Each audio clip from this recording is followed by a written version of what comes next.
Whoops. Hello, everybody. Good afternoon. Welcome to our very first Voices in ELT Management session. Thank you very much for giving up your time. We're delighted to have you here. My name is Dale Spafford. I'm the Asia Regional Professional Development Manager for Macmillan Education. And with me is Blue Melia. Hi, Blue. Good afternoon, Dal. How you doing? I'm very well, thank you. So yeah, in the chat, where are you from? Where are you listening in from? While we're waiting for people to arrive, just let us know where you are. So we've got, oh, hi, Amir. How are you? Hey, Amir. Nice to see you. Kitty Pong, Kitty hi. Pong. You're in Thailand as well. Beautiful weather in Thailand at the moment, Blue. A little bit cold. Is it? Um, It's nice here, but it actually last night it rained heavily. oh, Yeah. there you go. Yeah, it was. We've had like a cold snap. Um, yeah, so it's been very pleasant indeed. Guys in Jessica, Felicia, Rory, Maria, Super, hi everybody. So welcome to today's session. You may have seen if you are following us on our social media that we are moving away this year from our normal ELT chat shows to more of a focus on management. Hence the new name, the new style. It's going to be a little bit longer, 45 minutes. And it's called Voices in ELT Management. So what we wanted to do was look at another area of English language teaching that is interesting for people, but also aspiring maybe for teachers as well who haven't been involved in management. And for those who are involved in management, hopefully we'll be able to share ideas. You can listen to what we've got to say and add your own opinions. There's going to be a Q&A, which you're welcome to ask any questions as we go through, and we'll try and answer them at the end. So I'll start, first of all, by introducing my colleague, who you may or may not know, Blue Melia. Blue is our regional teacher, trainer, and academic consultant. Blue works in our Vietnam office in Saigon. We're very delighted to have him today to share his experience within management. Blue also has a background outside of ELT, which I find to be quite interesting because similar to myself, I also have a background before I joined English language teaching. And I'm really interested to see whether Blue's got a similar experience, similar feelings about whether having this other background is actually beneficial when it comes to working within English language teaching and working with English language teaching management. So a little bit of background. So Blue has worked previously outside of ELT for the BBC. Is that right, Blue? Yeah, that's correct. I work for BBC Sports, which I'll get into in just a moment, but that's right, Dal.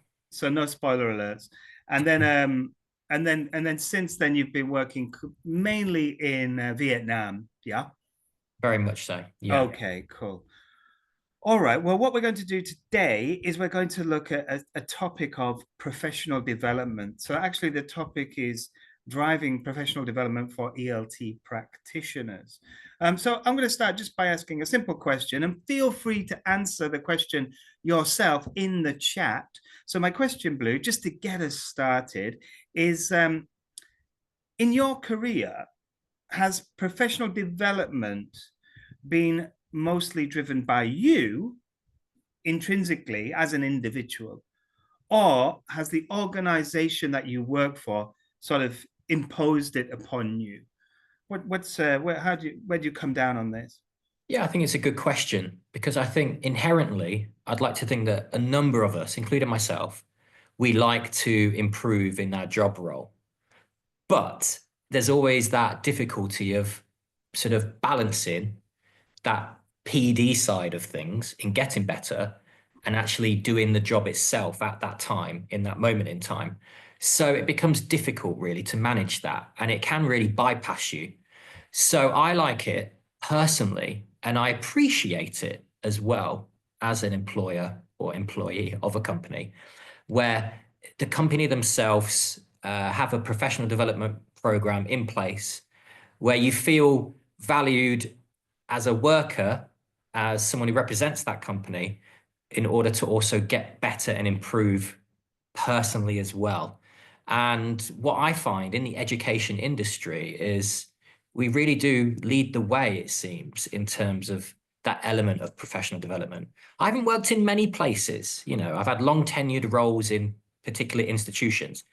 But from my experience, it's always been the company and the companies I've worked for, the language centers, the schools, even right now with Macmillan Education, where there's a number of practices put in place where you're expected and strongly encouraged to improve with professional development.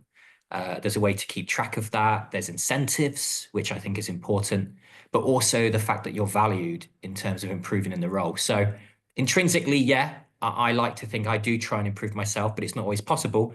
So I do like it that I've been in positions where the companies themselves have put it on a platform, so to speak, and that's been really appreciated. Yeah, yeah. I think there's like I think did you use the word balance? I think that's the key, isn't it? What I've been in situations where it's been fundamentally imposed upon you that you must do this professional development.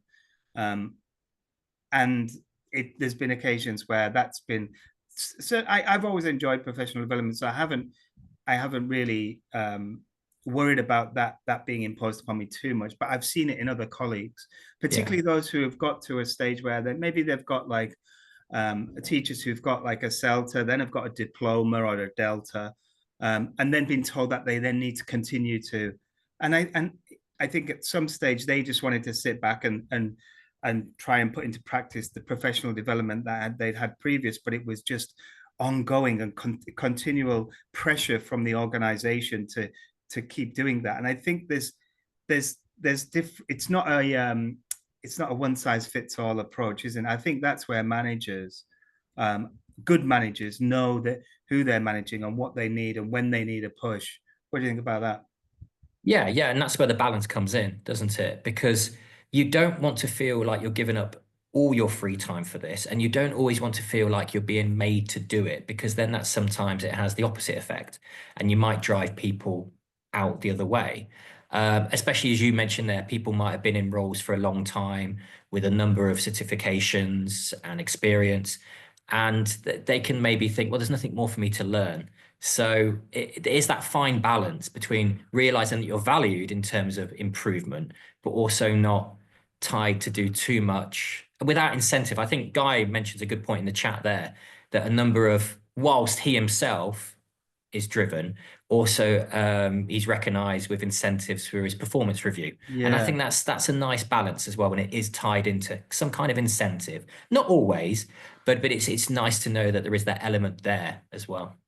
Yeah, and going back, yeah, guys, I think that's a good approach. I think if you can be intrinsically and extrinsically motivated, then you've got both sort of sides of the coin, really, and you're winning.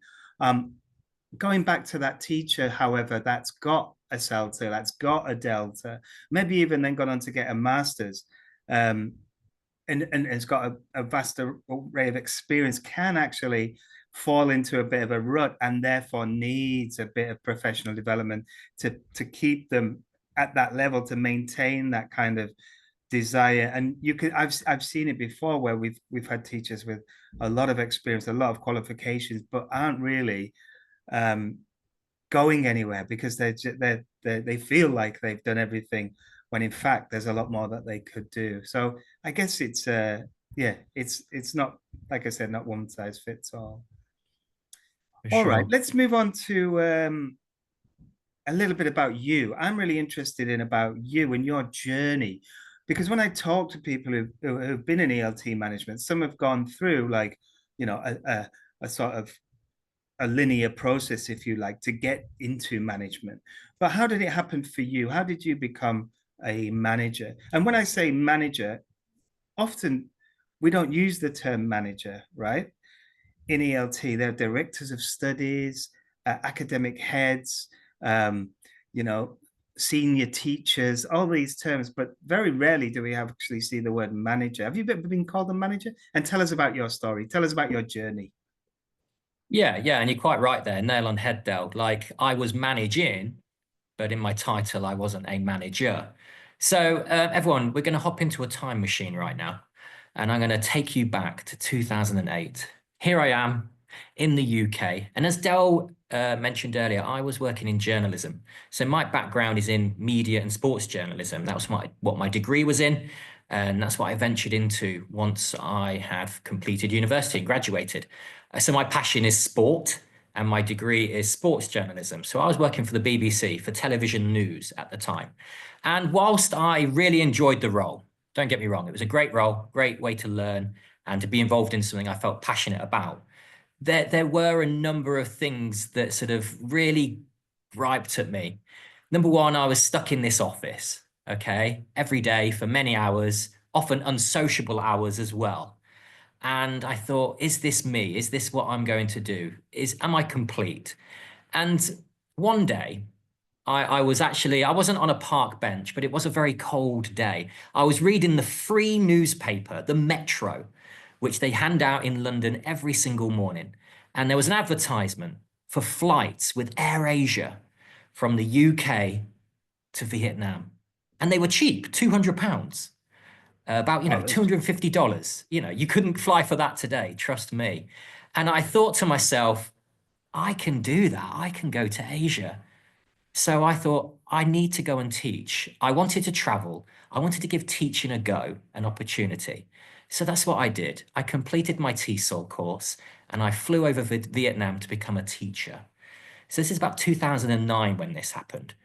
So of course you're thrown in at the deep end. And honestly, it certainly is one of those jobs where sink or swim. You learn on the job, you make plenty of mistakes, which trust me, I did in my first year. Because again, there's that naivety almost that arrogance as a native speaker, where you think, whoa, I can teach English because I speak it. And it really isn't as simple as that. When you get asked the question, a very small question, but a very big one, why? Students would ask why to grammatical structure questions, reason. And I didn't know the why to the reason.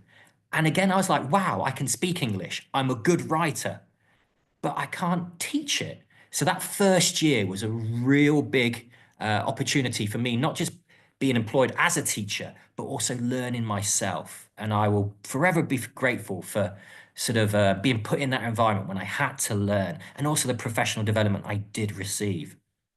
And then about 3 years in, so I was teaching at a language centre. My boss, Mr. Wack, who's a friend of Macmillan Education, he came to me and said, Blue, would you like to be a senior teacher at this campus? So it was an English language centre. And of course, obviously, I asked that most important question.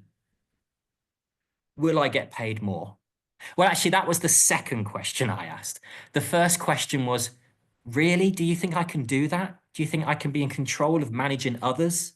It didn't quite sit right because, again, culturally, not just uniquely in Asia, but myself, I felt a little bit uneasy being a young 23, 24-year-old surrounded by these teachers who'd been teaching for 10, 15 years and thinking, why will they listen to me?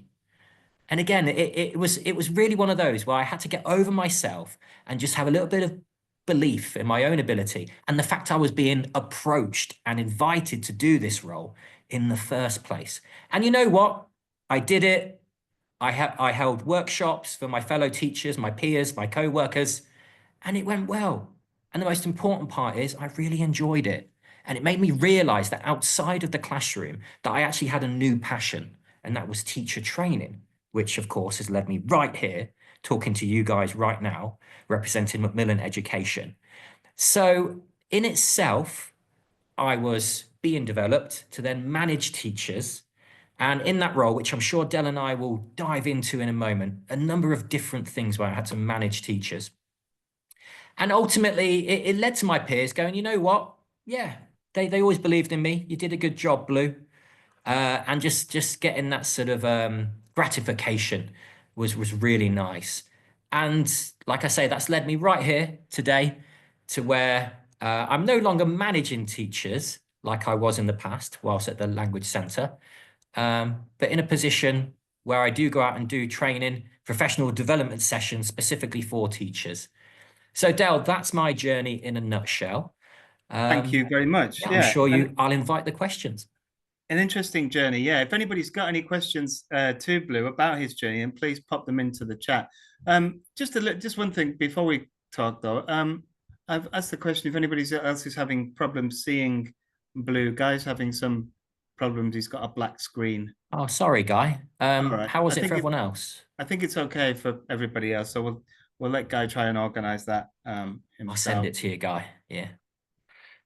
Okay, let's keep going then. So yeah, an interesting journey. I think a very I guess a similar journey that lots of people have had in our organization.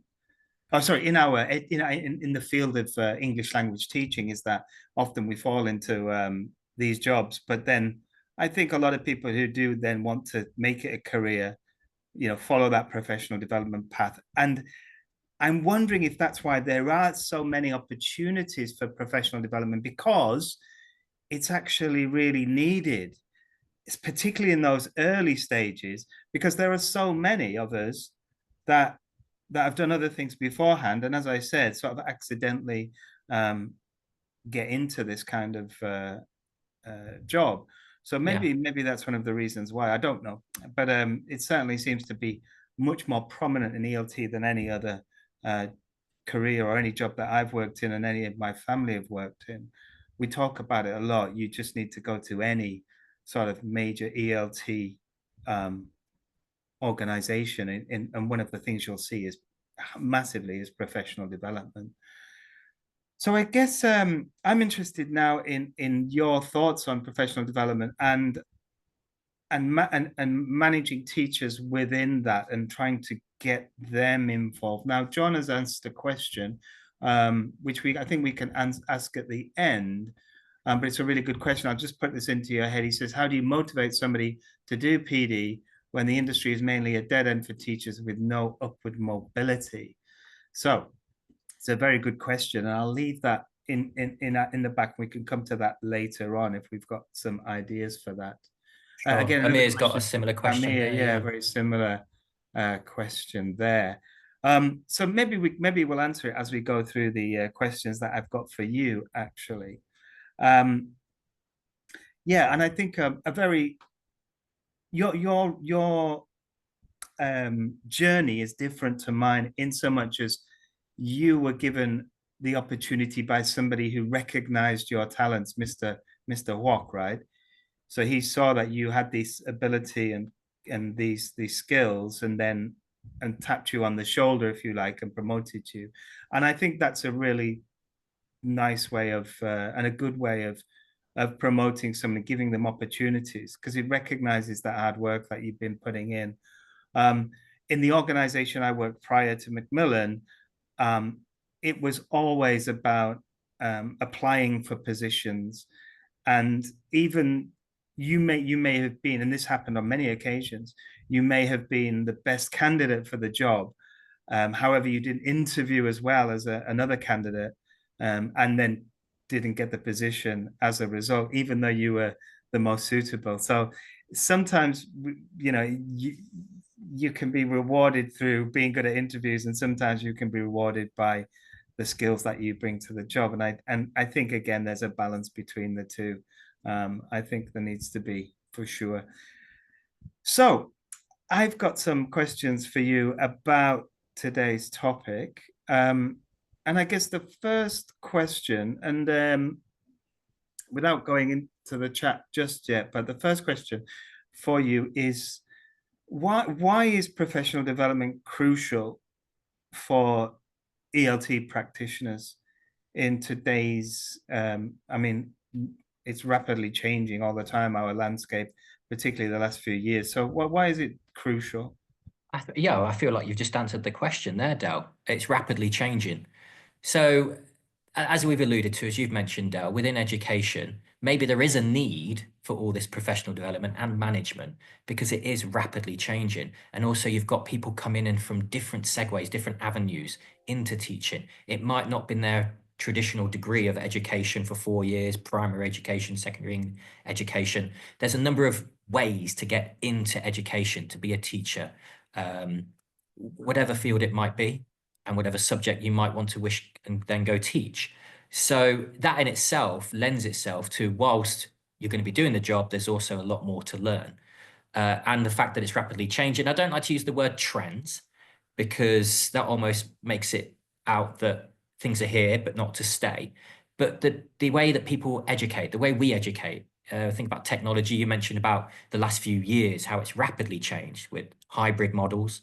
There's always something new to learn. And not to give an analogy, but like a sort of a comparison, I guess. My mother-in-law, she is a pharmacist and my mum is a nurse. And you just think about those backgrounds. There's always some new medicine. There's also new medical approaches. I know my mother gets frustrated with the fact that as a nurse of 25 plus years, she still has to do professional development, but it's essential for her role. And that's Yeah. no different in education. It always changes. But what I do like about education is, as crucial as it is to have professional development and new ideas, traditionally not many things change. The way you approach and apply from teacher A to student who's B. There's always that sort of traditional way of engaging a student. Maybe just the methodology and the direction changes, but the way you approach it might not. So that's Right. one thing. Trends as well, as I mentioned, if you want to call them that. But also, as crucial as it is, it's also an opportunity for teachers to reflect. And that's important.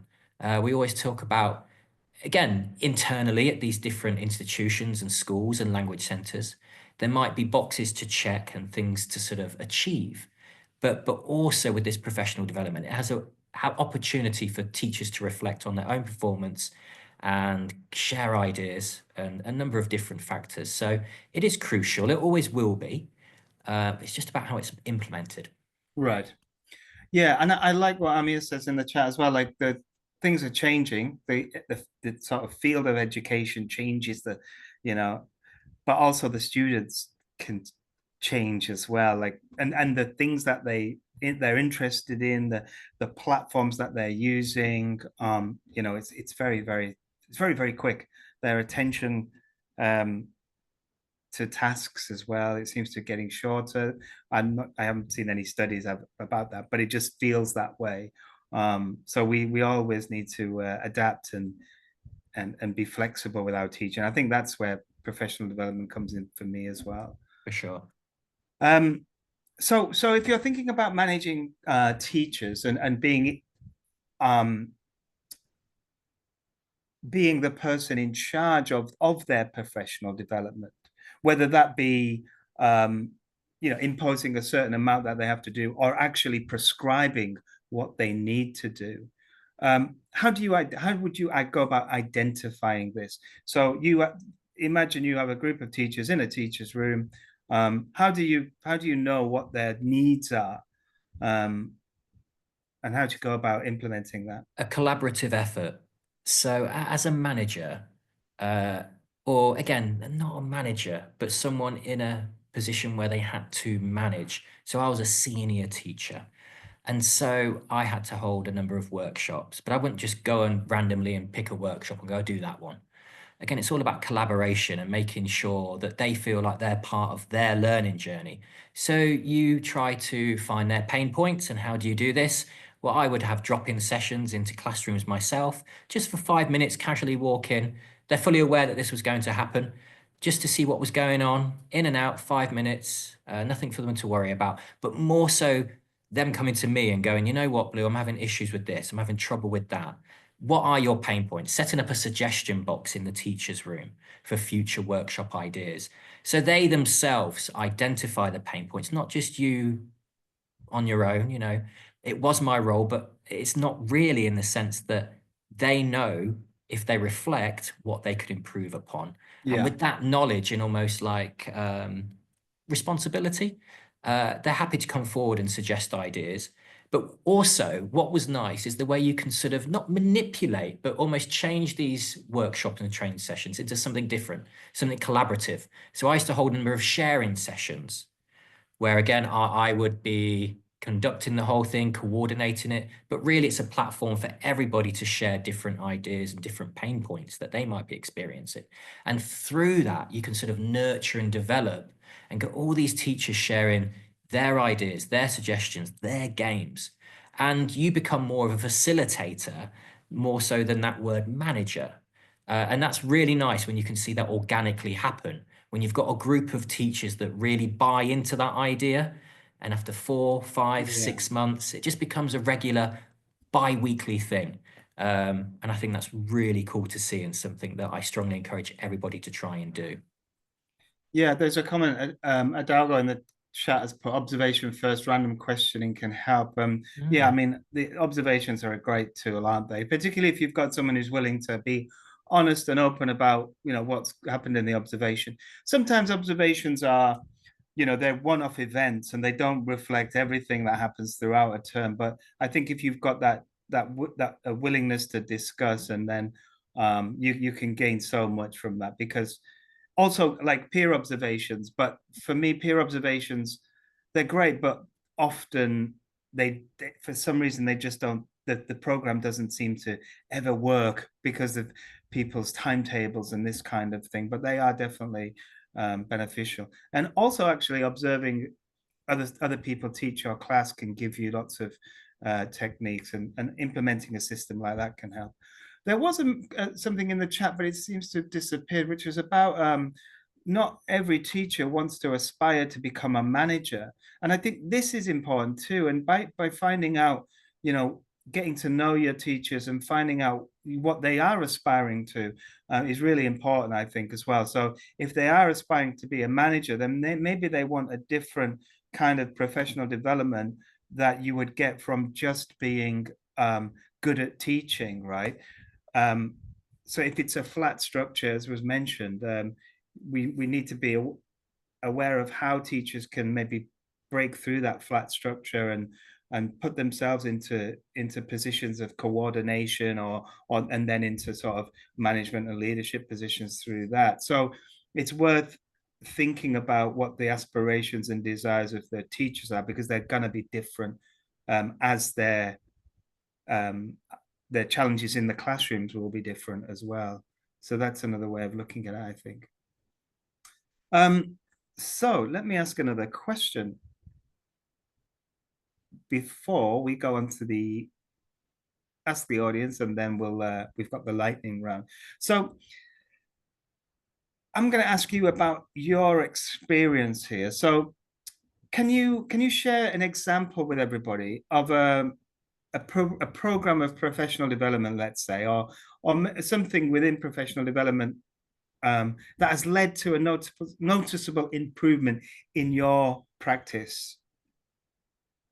In my practice, Yeah, or maybe you could talk about an individual that you've also maybe helped and seen a noticeable improvement.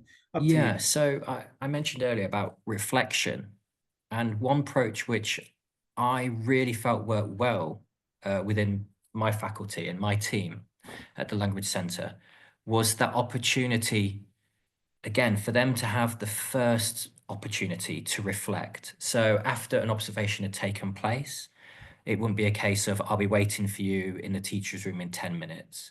I'd meet them the next day, at the weekend, on the Monday, whatever it might be. And when I say on the weekend, we're working in a language Yeah, centre yeah, here. yeah, So I yeah. wasn't asking them to come in on their day off. Yeah, I get you. But yeah, just give it time to quell, but go and reflect. And so they would come back to me with a templated sheet that I'd already handed out, an opportunity for them to reflect on what they think went well and what they think didn't go well. And again, what's nice about that is role reversal. And it allows me not to be Mr. Negative about, yes, here's a list of things you didn't do well. It's almost an invitation for me to join in and go, actually, you're right. Yeah, that could have been better. That could have been better. I made a note of that, and this is what I suggest. So it's a really nice chance to see that they understand what I'm about to tell them, because they too realized it didn't go so well in that particular class. And I always think that's the right approach to take. It's going to quell any immediate do this better, do that better, negative from the manager themselves, because they're almost in agreement with you that that could have. And again, what's beautiful about this is they might write something that they think didn't go well. And I come back and go, actually, I thought you did quite well on that, blah, blah, blah. Here's an example. Don't be Yeah, so hard on yourself. So I always turn it back to an opportunity to self-reflect. It's a team effort. All I am doing in that role of manager is more coordinating and hopefully allowing you to get from A to B and improve. And it's an improvement journey that we take together as a team. And it's not just pointing fingers and looking at areas of weakness. It's more about saying you're good enough to do this, but there's always opportunity to learn and grow and be better, and hopefully take you to that next level and a better opportunity within this company or elsewhere. Yeah, and I think that leans into what Amir was saying in the chat about establishing the right attitude towards observation is also very important, and that attitude of it being a, a learning journey that comes from the person who's being observed. I've been in organizations where observations have been a pass-fail event, and you can imagine how terrifying that is for the teacher. And then the energy that of that observation that gets passed on to the students is just horrible. It's like it should always be seen, I feel, as a chance to develop as part of professional development rather than it being a pass-fail event. So Yeah. And Guy makes a good point there. Maybe it's not always a case of it needs to be better. Maybe it's just a case of it needs to be done differently. yeah, that's a very good point, actually. Yeah, yeah, and you can see that by watching and observing. Yeah, but much clearer than you can when, like I said, when you're you can't. It's very difficult to do that unless you video yourself and watch a video. Which I don't think I've never met anybody who's ever done that. But that in itself is, again, going back to Guy, that's the beauty of education, and I think, in particular, about teaching English as example, because that's what I do, that's what majority of you guys out there do. But the fact that not one size fits all, we could all have that same page in that course textbook to go and deliver, but the way we implement that to the students and teach it could be completely different. Yeah. Not saying Dell's wrong, not saying Blue's right, not saying Guy is correct. It's all just different ways. And that in itself is a value of peer observations, if you can make it work, just to see ways that people do it differently to which you might do it. So it's really good. That's good. Action research is, again, Maria. Yeah, I mean, absolutely. I think when I was doing my diploma, the action research was one of the biggest growth periods that I had. I still remember I did it on giving instructions, and I became really an expert on that. It was and noticed massively the improvement from when I started and when I finished, and yeah, that led on. That was it had a huge impact. So yeah, but yeah, it is quite difficult to organize and would be part of a bigger, like I said, doing a Delta or a diploma rather than someone then just implementing it themselves who maybe doesn't have that experience of doing that. All right, let's have a look at some of the questions that we've had then already. So let's go back to John. John asked the question earlier on about how do you motivate someone to do professional development when the industry is mainly a dead end for teachers with no upward mobility. Now, don't know, John. I mean, John, I kind of like, I don't know, I see what you mean, but I also feel like I've seen myself that there's quite a lot of upward mobility. I've been, I guess, I don't want to say lucky because I've worked really hard, and I've had some great bosses. One who's in the chat actually today. I feel you, John. Who's helped me in my career. But I don't know. I guess actually, I would try to show them other people as being examples of this, that there are people out there who have shown that there is opportunities to progress in the industry. And maybe someone like this just needs a career path put in front of them to show them how they can get to these. So depending on what their interests are, so they might be interested in just teaching, right? So that's fine. We can look at career paths of doing, if they haven't got a diploma or a master's in TESOL, these professional qualifications, and then within that, there's other frameworks of development that might motivate them to build up all the skills that they have around teaching. The British Council has a wonderful framework for professional development where you self-reflect and mark yourself in different areas of your teaching practice. So these kind of things can motivate people. But showing them case studies, examples, maybe they're interested in materials writing. So giving them the pathways that they need in order to get into materials writing, giving them some examples of how, you might do some work for free to get your name out there, and then talk to other people on LinkedIn who've done this. There's loads of people out there. So that's what I would try and do, is just support them with those career pathways and frameworks, depending on what they're interested in. Have you got anything to add to that? No, not really, apart from saying, I think maybe not to blow our own trumpets, but we're examples of that journey. I know Dell went to Thailand in the late 90s, early 2000s. I've been living in Vietnam for 17 years now, and it was never a case of being satisfied with this is a dead end position. There's always opportunity to grow. But I completely understand that idea, because there are a pool of teachers who come to Southeast Asia, Asia as a whole, and they teach and they disappear. And it's Yeah. almost like a revolving door, but it doesn't have to be. There is a career within this. So I started freelancing for Oxford University Press as a teacher trainer, which led me to this role with Macmillan Education as a consultant and teacher trainer. I've also taken courses, so I'm an IELTS examiner, for example. Yeah. There's a Yeah. number of different directions you can take this. You mentioned there about content writing. There's a number of local publishers in Vietnam uh, who are associated with the government, who offer publications for schools here that look for writers of content. So there are a number of avenues. I guess it's just a case of looking and knowing where to look. Yeah. But it's certainly not as dead end as you might think. Yeah, I also think in terms of the what we teach as well now, if we're teaching in a private language school, you might be teaching general English, for example, which it might get stale if you're teaching just primary students for the whole year, teaching German, or that might be something that you're really into, and you don't want to be teaching adults. So it's finding out your niche as well. You want to be teaching business English or in university, and this is just something you have to find out what you want to do. Or if you're managing someone, find out, sometimes you might want to manage this person, out into another role, into another organization, so that they are doing something that they enjoy and that they feel motivated by. And that's a hard decision to take, particularly when you're trying to retain teachers. But it's probably sometimes the right decision. Certainly in organizations I've worked previously, there's been teachers that shouldn't be there because they're not happy. It's not making them happy, and they would be better off doing something else within the organization or even outside of it. So yeah, so it's kind of I guess trying to find out what is motivating them and leading them along that path.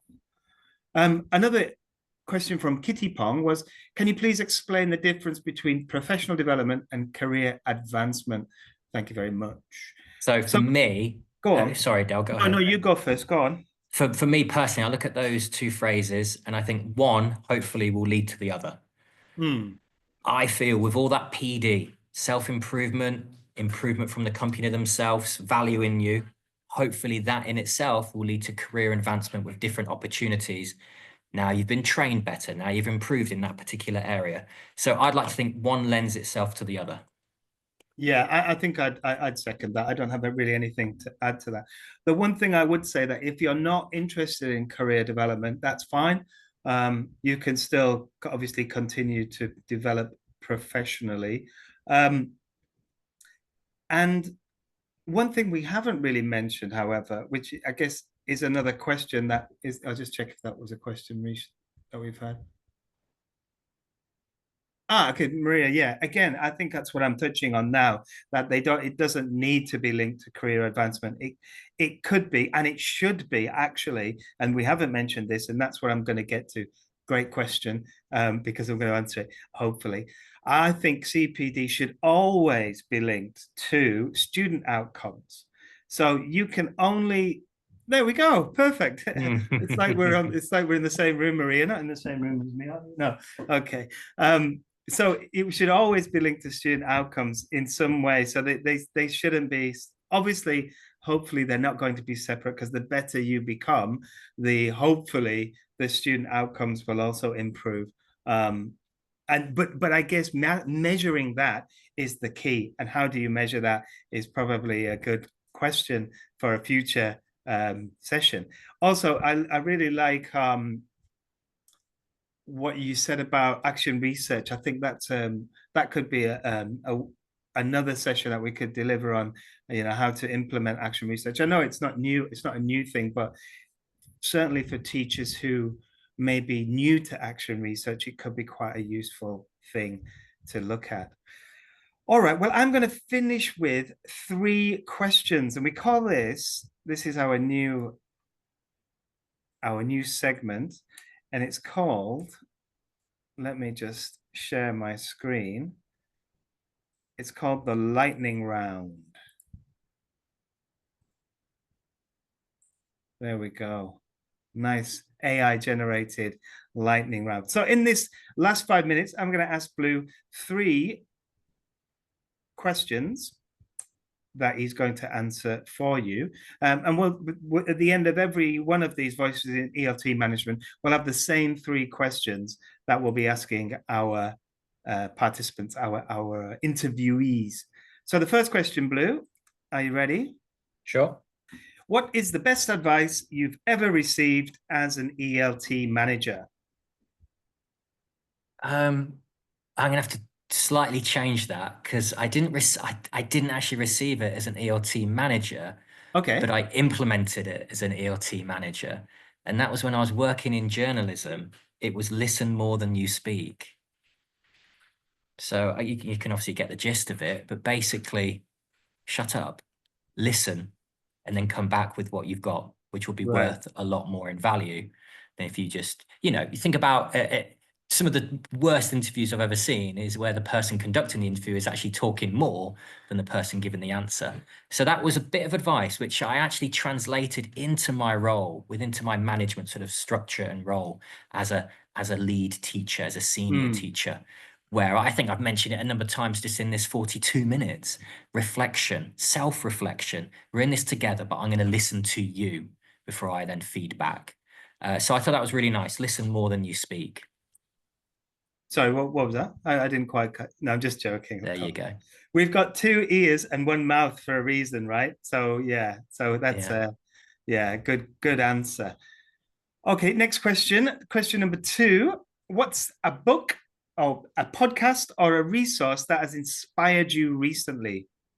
Well, I'm going to say a podcast, and the ladies in the background, I hope you're ready to maybe cue this up with a link in the chat. But here at Macmillan Education, we have our very own podcast, which I'm going to tout right now and celebrate. Advancing Learning, with our very own Harry Waters and Will Rickson. They're on to season 2 now, and weekly, they sort of tear apart the world of ELT, English teaching, whether it be a trend, whether it be a teaching methodology, a pain point. So they get into it each week. They're digestible episodes, 30 to 40 minutes. But it's a really nice series. I haven't listened to them all, I must admit, but I've listened to 5 or 6 throughout season 1 and season 2. And it's an easy listen. It's the kind of listen you can have whilst being at work when you're doing some, admin work, email replies. So yeah, Advancing Learning from Macmillan Education. I'm gonna pat us on the back there, but it's really useful. And Maria, I'm hoping the ladies in the back are on that. There you go. It is. There we go. So yeah, have a click on that link, guys. I strongly encourage it. Give them a follow. And it's a really easy and digestible podcast. Just a point of that, and while Amir's in the chat, we did an ELT time plus last year, me and Amir, on Amir, you'll have to remind me of the title now. Oh goodness me, it was about catching a lesson, right? And I think that's the same thing from like when you're listening to podcasts. Like I listen to podcasts, maybe not an ELT podcast, but in other fields are best as a car. There you go. I knew it was catchy. And you can get lots of ideas from other industries that you can apply into teaching, and I love that about it. Last question. If you had to describe great leadership in 1 word, what would it be? Engage. If you'd love me to elaborate, because I feel that word leads to so many other words. All right, you've got 60 seconds. If you can engage the people that you're trying to lead, it leads to that hard trust, inspiration, hopefully that change as well. but you've got to engage them first. You've got to have some kind of carrot on a stick. You've got to capture their attention, and you've got to make sure that as a leader, you've got people behind you who are following. So engage is the word for me, Dal. Perfect. Thank you so much, Blue, for your time this afternoon. Thank you to everybody that's joined us for our first ever Voices in ELT Management. I'd love to get your feedback. We will be posting a follow-up summary of what we've done, of what we've talked about today. So look out for that. And if you've got any feedback, please, just let us know. Thanks so much for your time, everybody. Have a good afternoon, evening, and look after yourselves. Thanks, everyone. Bye. See ya.